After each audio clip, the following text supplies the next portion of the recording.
L'Afrique vit de terribles heures et le monde entier semble vouloir l'enfoncer encore plus dans le chaos. Au Ghana, un hélicoptère s'écrase dans les flammes infernales, emportant avec lui des figures clés de la politique de la défense nationale. Officiellement, on parle d'un accident. Mais comment croire à une simple coïncidence quand ceux qui périssent étaient les plus farouches opposants aux infiltrations terroristes et au pillage de ressources du pays? Pendant ce temps, à quelques frontières de là, l'ombre des grandes puissances plane sur l'AES. Derrière les sourires diplomatiques et les poignées de main bien cadrées, il y a certains dirigeants africains qui jouent un double jeu. Ils affichent une façade d'ouverture, mais dans leur profondeur habite la soumission aux intérêts étrangers. Un peu plus loin, les tensions explosent, les alliances se font et se défont.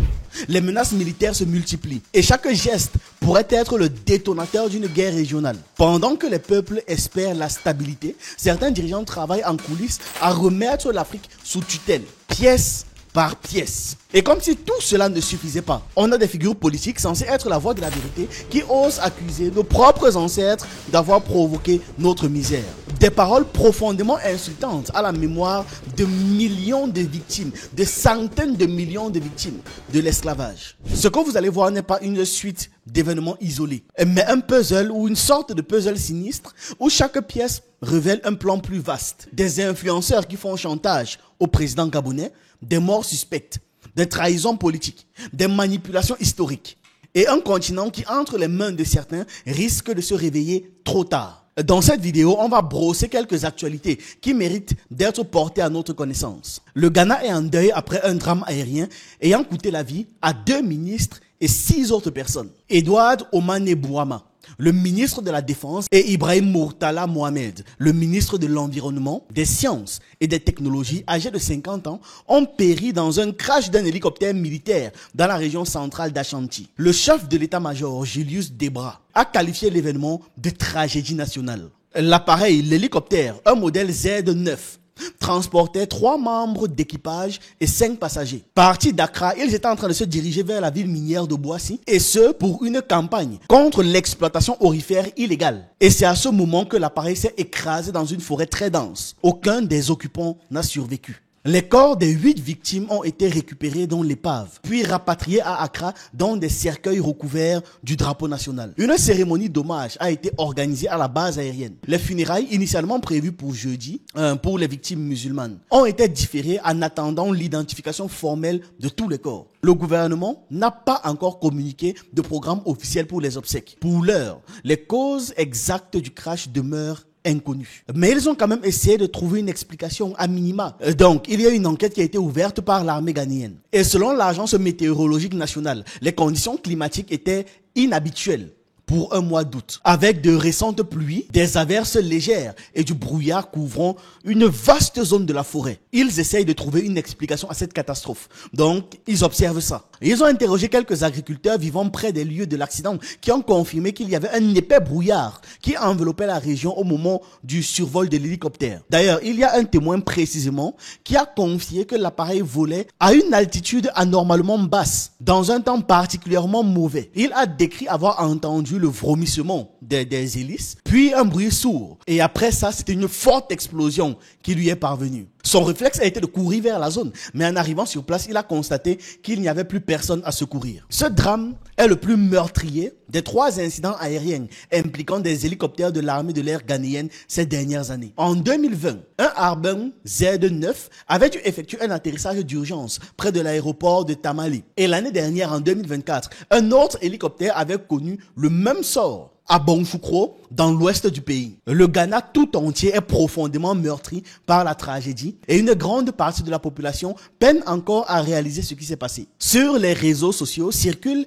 des images montrant les débris carbonisés de l'hélicoptère. Le président John Dramani Mahama, visiblement très affecté, a suspendu toutes ses activités prévues pour le reste de la semaine et a proclamé 3 jours de deuil national à partir de jeudi. Sur instruction du chef du cabinet, les drapeaux ont été mis en berne dans tout le pays. Le gouvernement a présenté au nom du président Mahama ses condoléances aux familles des victimes et rendu hommage aux militaires morts au service de la nation. Parmi les personnes disparues figure également Alhaji Mounirou Mohamed, ancien ministre de l'Agriculture et coordonnateur adjoint de la Sécurité nationale, ainsi que Samuel Sarpong, qui était le vice-président du Conseil national démocratique. C'est le parti au pouvoir. Les membres de l'équipage ont aussi été identifiés. Le commandant d'escadron Peter Bafemi Anala, le lieutenant d'aviation Maneng Toum Apadou et le sergent Ernest Ado Mansa. Le ministre de l'Éducation Haruna Idrissou a déclaré que le président Mahama se trouvait dans un état d'abattement émotionnel profond. Il faut que je vous en dise un peu plus sur les deux personnes phares qui sont décédées. Qui était Edouard Oumane Boama? Ancien ministre de la Communication sous le précédent mandat, Edouard Omame Boama avait auparavant dirigé le ministère de l'Environnement. En tant que ministre de la Défense, il s'était engagé dans la lutte contre l'implantation des groupes djihadistes à la frontière nord du Burkina Faso. En 2022, il y a une ONG française qui s'appelle Promédiation, qui avait révélé que ces groupes avaient réussi à recruter entre 200 et 300 jeunes Ghanéens. Dans un contexte de montée des violences, des inquiétudes persistent quant à la possibilité que les djihadistes exploitent les divisions communautaires dans le nord du pays. Boama devait publier cette année en 2025 un ouvrage intitulé « A Peaceful Man in an African Democracy ». Un homme pacifique dans une démocratie africaine. C'est un ouvrage consacré à l'ancien président John Atta Mills. L'autre figure, Ibrahim Murtala Mohamed. En tant que ministre de l'Environnement, des Sciences et de la Technologie, Ibrahim Murtala s'était particulièrement investi contre l'exploitation de l'or illégal. C'est un phénomène localement connu au Ghana sous le nom de galamsey, qui dévaste les récoltes, pollue des rivières et des lacs. Cette problématique avait été au cœur des tensions croissantes, culminant lors de la première campagne présidentielle de Mahama. Et c'est là où il y avait eu de très fortes et vigoureuses mobilisations et manifestations contre le galamsey. On peut littéralement dire que ça avait atteint son apogée. Vous en pensez quoi? C'était une mort accidentelle ou provoquée? Parce qu'on ne peut pas simplement ignorer les enjeux et les combats que menaient ces deux têtes phares morts dans ce crash. Comment expliquer qu'un hélicoptère militaire très surveillé, entretenu, qui allait transporter des ministres, donc encore plus surveillé, se termine ainsi, dans un simple crash, sans explication autre que le temps était mauvais? C'est compliqué. Et ce n'était même pas particulièrement mauvais, non. C'était juste mauvais. Il y avait juste le brouillard. Pour les nouveaux, sur cette chaîne, on parle de géopolitique, d'histoire et on jette un regard de notre point de vue sur le monde. Vous savez que ce genre de sujet est shadowban. On refuse que les gens se cultivent. Donc, abonnez-vous et laissez un like. On doit former un bloc de résistance contre le système. Vous pouvez aussi regarder nos autres chaînes YouTube. Le Jeune Initié, où on parle de culture et de spiritualité africaine. L'écoute du monde, dédié à des analyses plus courtes. Et sur Yvon Prime, on parle de football en règle générale. Je vous laisse tous les liens en description. Revenons au sujet. Un autre sujet, c'est qu'on apprend aussi, d'après des Intercepts, qui lui-même s'appuie sur un rapport du Pentagone, que la politique antiterroriste menée par Washington en Afrique a eu des effets catastrophiques. Je ne vous l'apprends pas, mais c'est important de rappeler leurs propres dires et leurs propres études quant à leurs dégâts qu'ils font dans d'autres pays. Parce que loin d'endiguer la violence, elle aurait contribué à une augmentation spectaculaire des morts et des violences et surtout à l'extension des zones contrôlées par les groupes islamistes armés malgré les investissements chiffrés à plusieurs dizaines de millions de dollars. Sur la dernière décennie, les opérations américaines de lutte contre le terrorisme sur le continent n'ont pas atteint leur objectif officiel. Pas du tout. Mais ça a atteint leur objectif officieux. Pire encore, leur objectif officieux c'est quoi? Aggraver les tensions. Le Pentagone avoue ce qu'ils décrivent comme l'évaluation la plus sombre jamais établie des résultats militaires en Afrique. Mais bien sûr, on y apprend que près de 155 000 personnes ont été tuées par les groupes islamistes militants au cours des 10 dernières années. La Somalie et la région du Sahel concentrent à elles seules 49 000 morts chacune. Un bilan infiniment supérieur à celui de toutes les autres zones du continent. Quand on apprend ce genre d'informations, on comprend l'indignation d'Abdoulaye Diop au moment où il posait la question de savoir où étaient les détracteurs de l'AES quand les Maliens mouraient par milliers. Moi, je pense que si on parle aussi d'intégration, je crois qu'Aurélien Agbenossi en a parlé tout à l'heure, nos pays ont fait près de 10 ans en train de lutter contre l'insécurité, on tuait nos gens par centaines, par milliers. On n'a pas senti la région. C'est vrai qu'il y avait les Nations Unies, mais l'Afrique a délégué. Ça, c'est notre responsabilité. Je ne blâme pas les Nations Unies qui sont venues, où il y avait beaucoup de nos frères, mais l'Afrique a délégué sa responsabilité aux Nations Unies, qui a des limites institutionnelles pour nous aider. Et on n'est pas venu. Comment vous pensez que des populations maliennes, 10 ans, ont été tuées, massacrées par dizaines, par centaines, par milliers? On ne voit personne. Et subitement, il y a un chef d'État qui est entre les mains des gens, on trouve les moyens. La vie humaine, c'est quoi? Ça aussi, on peut se poser ce type de questions, quelle que soit l'importance d'un chef d'État. Est-ce que ces populations qui ont été tuées méritaient d'être tuées ou leur vie humaine ne vaut rien? Et ça, on voit ça aujourd'hui encore. La vie humaine en Ukraine n'est pas la vie humaine au Sahel. Là encore, je vais mettre en cause nos amis de l'Union européenne, tes anciens amis, où quand on se battait, on a négocié, vous et moi, avec d'autres de vos collègues pendant des années au Sahel. Il y avait la mission européenne de formation, il y avait ECAP, il y avait des militaires européens. On dit, aidez-nous, ils étaient en train de former nos gens, ils investissent des centaines de millions d'euros. Voilà ce que nous voulons, c'est train and équipe, former et équiper les gens. Mais les militaires maliens qui étaient engagés dans les formations européennes devaient amener leurs propres munitions. Et on nous a toujours dit que l'Union européenne ne donne pas d'armes létales. Et ce qu'on donne en Ukraine, ce n'est pas des armes létales? Est-ce que la vie d'un Ukrainien vaut mieux que la vie d'un Sahélien? 2 poids, 2 mesures. Subitement, il y a la guerre en Ukraine, subitement, les armes létales sont autorisées. Et les Sahéliens qui sont morts par milliers, qui a ça sur la conscience de ne pas avoir fait ce qui est nécessaire et de venir aujourd'hui accuser le Mali de dire oui, mais vous travaillez avec la Russie, vous ne travaillez pas avec moi, etc. Vous me tournez le dos.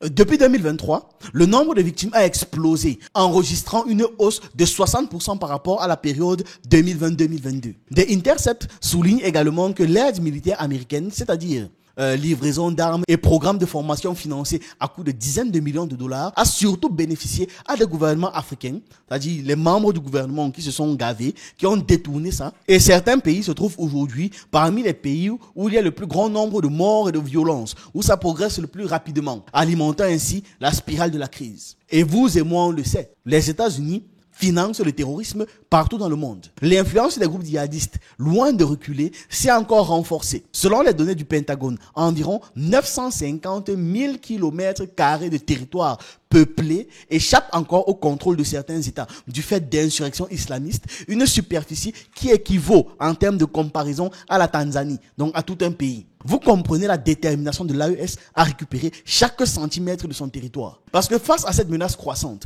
il y a plusieurs pays africains qui sont contraints d'affronter une multiplication des attaques terroristes et de rebelles armés. C'est dans ce contexte que la Russie apporte un appui direct à certains gouvernements qui veulent vraiment se libérer, notamment ceux de l'Alliance des États du Sahel, Mali, Niger, Burkina Faso, en déployant des conseillers militaires et en fournissant du matériel pour pouvoir renforcer les capacités opérationnelles de leurs forces armées. C'est seulement à l'arrivée du partenariat avec la Russie et son implémentation que les pays de l'AES ont pu enchaîner des victoires au point de récupérer des zones qui avaient été longtemps occupées, comme Kidal. Vous réalisez ça? Donc, on ne se trompe pas. L'Occident ne combat pas le terrorisme, mais le contrôle. Il veut juste choisir où ça augmente et où ça diminue en fonction de leurs intérêts géopolitiques. Au Gabon, il y a un sujet qui a un peu attiré ma curiosité. C'est l'affaire Nazi. Ça secoue le Gabon depuis quelques jours déjà. C'est un influenceur vivant au Gabon, mais d'origine libanaise. J'avais utilisé en extrait une de ses vidéos quand on parlait justement du Liban. Pendant la période où Israël a commencé à attaquer le Liban et que les Libanais vivant en Afrique demandaient le soutien des Africains. Comme si le Liban peut soutenir l'Afrique. Mais bien sûr. Donc j'avais utilisé une de ses vidéos où il appelait au cœur à l'émotion, parlant de les Libanais, nous sommes vos frères et blablabla et blablabla. Donc quand je suis tombé sur l'info, j'ai été curieux, je voulais en apprendre plus et c'est ça que je partage. Cet influenceur vivant au Gabon et d'origine libanaise donc est au centre des discussions dans le pays et aux alentours. Les médias locaux, les réseaux sociaux et l'opinion publique s'enflamment autour de cette affaire qui suscite à la fois indignation et curiosité. Moi, je suis dans le niveau curiosité. Âgé de 25 ans, Nazi affirme posséder des enregistrements audio et vidéo compromettants mettant en cause directement le président Brice Clotaire Oligui Nguema. Selon lui, ces documents pourraient provoquer un bouleversement majeur au Gabon. Il évoque précisément 46 fichiers audio et 14 fichiers vidéo. Et il exige 6 milliards de francs CFA, environ 9 millions d'euros, pour arrêter de diffuser ce qu'il a menacé de diffuser. Il y a quelques jours, il avait multiplié les menaces sur les réseaux sociaux,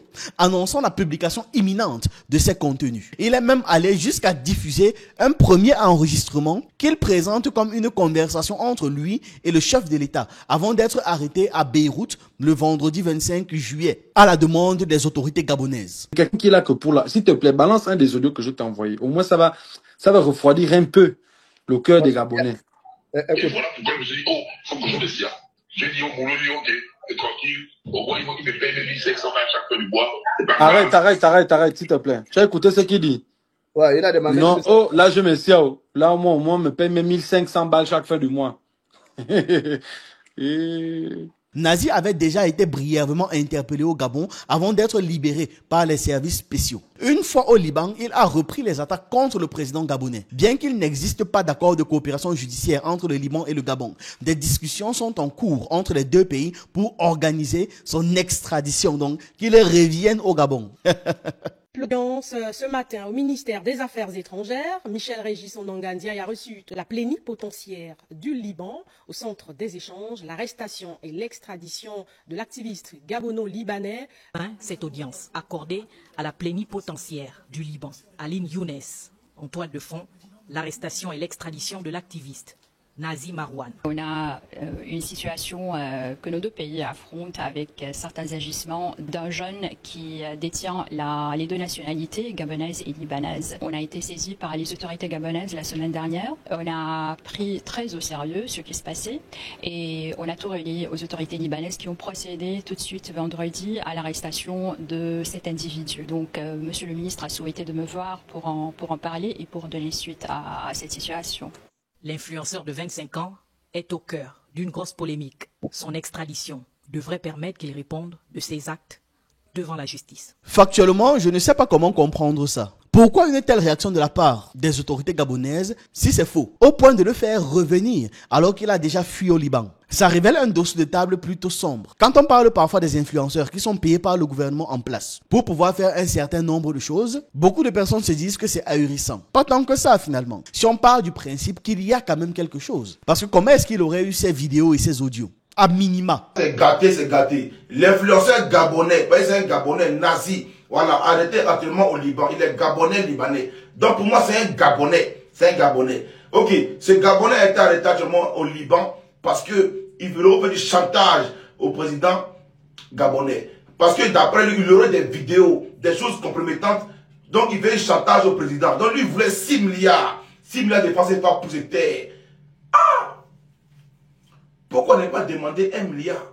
Ne pas demander 500 millions, ne pas demander 2 millions ou moins 20 millions. 6 milliards, c'est que l'affaire là est sérieuse. S'il peut chanter le président, c'est que l'affaire est sérieuse. 6 milliards. Et puis on l'arrête au Liban.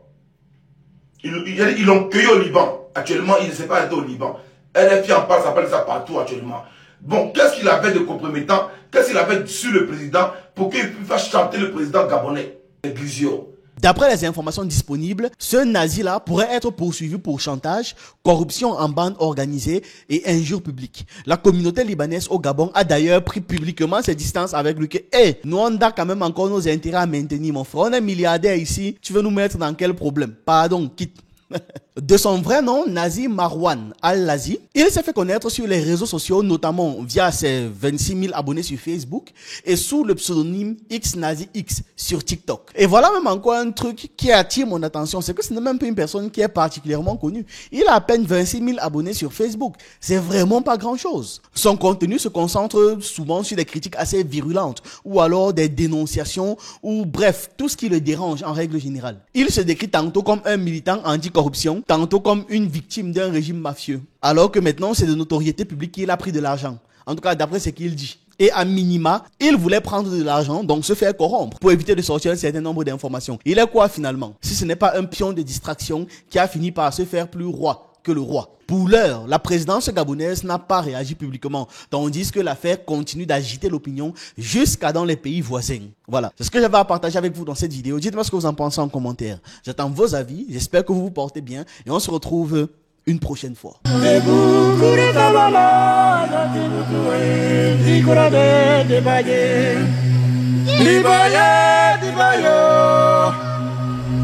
Murai kita yo di baye, oh bayi, oh yanda mabaya.